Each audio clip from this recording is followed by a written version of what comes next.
পাহাড় কেটে বানানো সুড়ঙ্গ, তার পাশে বিশাল এক কংক্রিট কাঠামো, আর চারপাশ ঘিরে সুপ্রসারিত নিরাপত্তা প্রাচীর। সাম্প্রতিক স্যাটেলাইট ছবিতে দেখা গেছে ইরানের ফর্দ পরমাণু সমৃদ্ধকরণ কেন্দ্রের এমনই রহস্যময় চেহারা।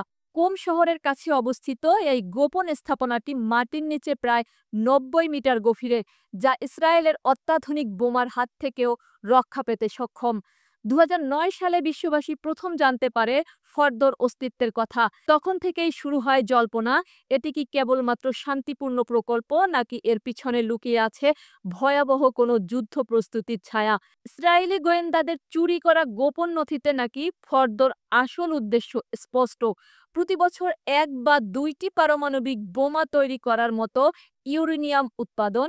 ২০১৫ সালে করা হয়েছিল পারমাণবিক চুক্তি জেসিপিওএ, কিন্তু ২০১৮ সালে ট্রাম্প সেই চুক্তি থেকে বেরিয়ে আসার পর আবারও সচল হয় ফর্দর গোপন মেশিন।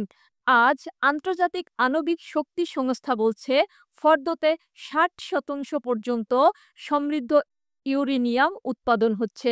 আর যদি কেউ ৬০% পর্যন্ত যেতে পারে, তাহলে পরমাণু বোমার জন্য দরকার ৯০% অর্জন নেহাতেই সময়ের ব্যাপার।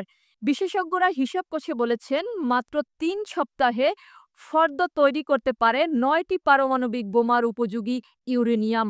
সবচেয়ে ভয়ঙ্কর তথ্যটি হলো, এই স্থাপনাটি এতটাই গভীর, এতটাই সুরক্ষিত যে পৃথিবীর সবচেয়ে শক্তিশালী বোমা DBU-57B দিয়েও একাধিকবার একই স্থানে আঘাত না করলে ভিতরে প্রবেশ করানো সম্ভব না। ইসরায়েলের পক্ষ থেকে বারবার বলা হচ্ছে, এই হুমকি আর উপেক্ষা করা যায় না। তবে শেষ সিদ্ধান্তটা এখনো যুক্তরাষ্ট্রের হাতে।